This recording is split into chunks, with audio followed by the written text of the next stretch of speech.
é que o relato do Carvajal mostra gente para um cacete morando nas margens do Amazonas. As aldeias eram grandes como cidades e possuíam até bairros. Uma delas se estendia por 12 quilômetros pela margem do rio. Algumas tinham até ancoradouros. Essa Amazônia superpopulosa está presente em todo o relato do Frei.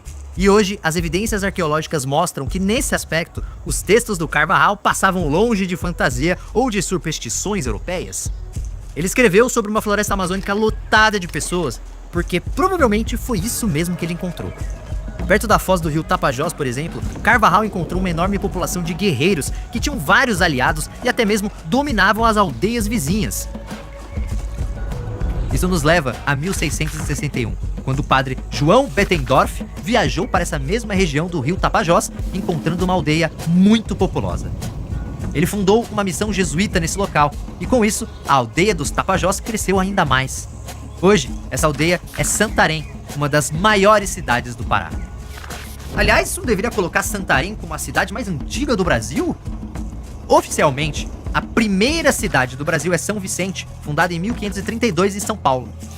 Mas e se ao invés de olharmos para o ano de fundação, pensarmos em ocupação humana contínua, ou seja, em locais que já eram habitados? Santarém nasceu em 1661, mas numa aldeia enorme que já existia muito antes dos europeus pensarem em vir para a América. Mas vamos falar da Amazônia como um todo. Se ela tinha tanta gente, de onde que veio aquela visão de uma floresta hostil aos humanos e que só era habitada por plantas e animais? Em 1711, o governo de Portugal proíbe a entrada de estrangeiros no Brasil sem autorização. Com isso, as expedições na Amazônia praticamente acabam, com exceção de relatos de missões religiosas e documentos da administração da colônia. Isso só muda em 1808, quando a família real portuguesa vem morar no Rio de Janeiro e abre os portos do Brasil para as nações amigas, permitindo a entrada de estrangeiros. Assim, as expedições na Amazônia voltam a acontecer. Mas, ao invés de procurar riquezas, essas novas expedições contam com cientistas que exploram a região para catalogar plantas e animais. E esses cientistas encontram uma Amazônia muito diferente daquela vista no começo da colonização. É uma mata fechada e praticamente intocada por humanos, com exceção de pequenos povoados isolados na floresta. Então temos duas Amazônias, uma no começo da colonização europeia, que era lotada de indígenas, e outra a partir do século XIX, que era praticamente vazia.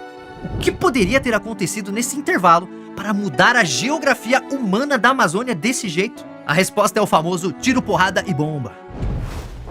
Os conflitos entre povos originários e portugueses muitas vezes terminavam com aldeias inteiras sendo dizimadas.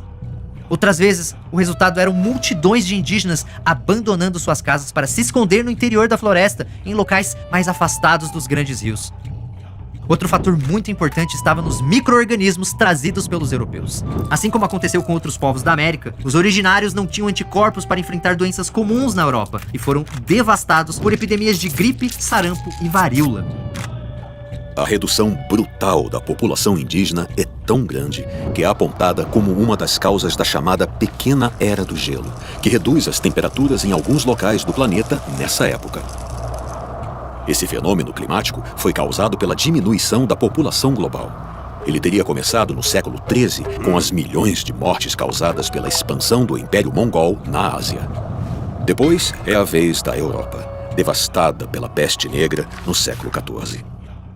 A partir do século XVI, a América entra nessa equação com muitas mortes de indígenas.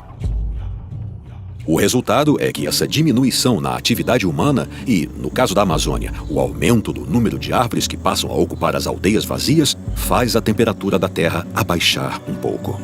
Mas vamos manter a nossa lente na Amazônia. O ponto é que os cientistas do século XIX encontraram uma floresta fechada e desabitada. E não viram os sinais de aldeias abandonadas simplesmente porque a vegetação já tinha tomado totalmente conta desses espaços. Então eles deduziram que aqueles relatos do século XVI sobre uma floresta superpopulosa eram fantasias típicas do fim da Idade Média. Pense que o Carvajal colocou até guerreiras gregas na floresta. Então devia ser tudo invenção mesmo, né? E foi essa imagem de uma Amazônia sem pessoas que foi disseminada e perdurou até hoje.